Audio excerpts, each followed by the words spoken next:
कोई भी आपको डराए ना कि आपके ऊपर कुछ किया गया है, उनको बोलो जो मुझ में है वो उससे महान है जो दुनिया में है।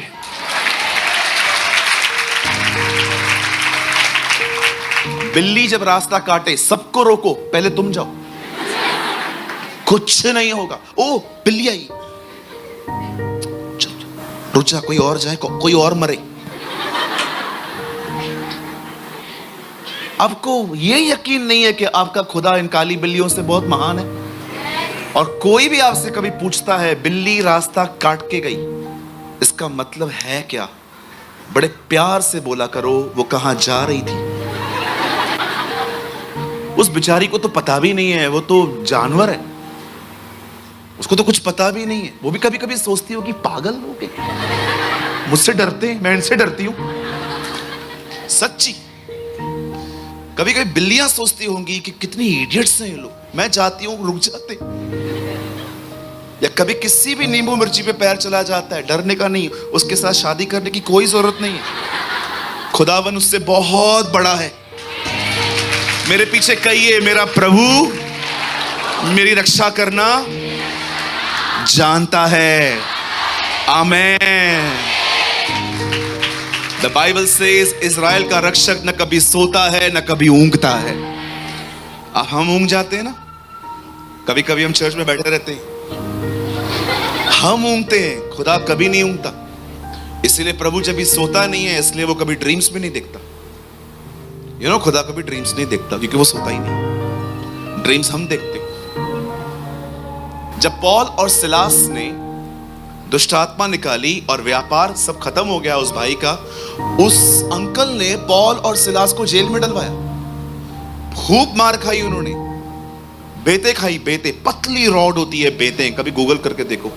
सरकंडा थोड़ा सा मोटा होता है, बेते बड़ी पतली होती हैं, बहुत लगती हैं, वो बड़ी लगती हैं।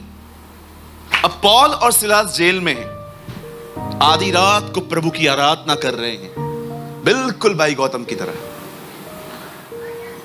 वो आधी रात को परमेश्वर की आराधना कर रहे थे और लिखा है एक भूकंप आया, सारे बंधन खुल गए और वो आजाद हुए। यहां देखिए,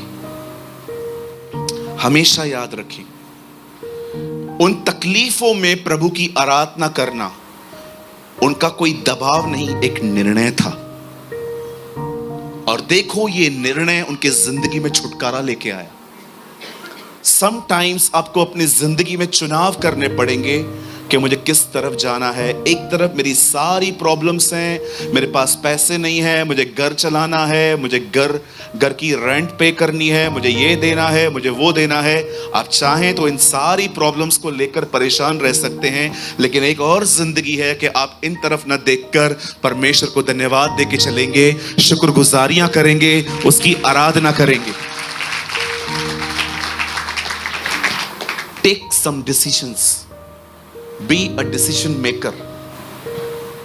कई बार हम वचन सुन लेते हैं पर निर्णय नहीं लेते। जक्कई ने निर्णय लिया, मैं नीचे नहीं बैठूंगा, मैं ऊपर जाऊंगा क्योंकि मैं उसे देखना चाहता हूं। मरियम ने निर्णय लिया, मैं सेवा बात में करूंगी पर मैं उसके पैरों पे बैठूंगी। जब बाइबल बताती है व्यवस्था विवरण की पुस्तक में, जब मूसा इस्राएलियों को अपना आखिरी संदेश देता है तो वो उन्हें कहता है, मैंने तुम्हारे सामने जिंदगी और मौत रखी है और मैं तुमसे कहता हूं जिंदगी को चुनो, चुनाव करो, चूज करो कहां जाओगे।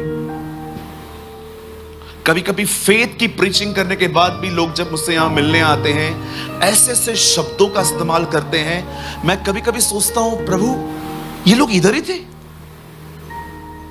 लास्ट टाइम मैं यहां पर प्रचार कर रहा था फेथ के ऊपर, वो वीडियो आया है यूट्यूब पे अभी इस वीक में। मैं यहां खड़ा था, एक बहन आई, उन्होंने मुझे कहा पास्टर जी आप प्रार्थना करेंगे? मैंने कहा बहन आपने दिनेश भाई से करवाई ना, आप भी कर दो। मैं कभी कभी हैरान हो जाता हूं, प्रभु ये लोग चर्च में बैठे भी थे कि नहीं? Be a man of faith. आज जो मैं आपको समझाना चाहता हूं वो एक डिसीजन है। अगर वो नहीं लोगे ना, बिलीव मी, आप सिर्फ यहां से नॉलेज लेके जाओगे। हाँ मैं आज गया था, अच्छी मीटिंग थी, ब्रदर ने अच्छी बातें बताई, thank you. Never, you never transformation. Transformation कहां है? बदलाव कहां है?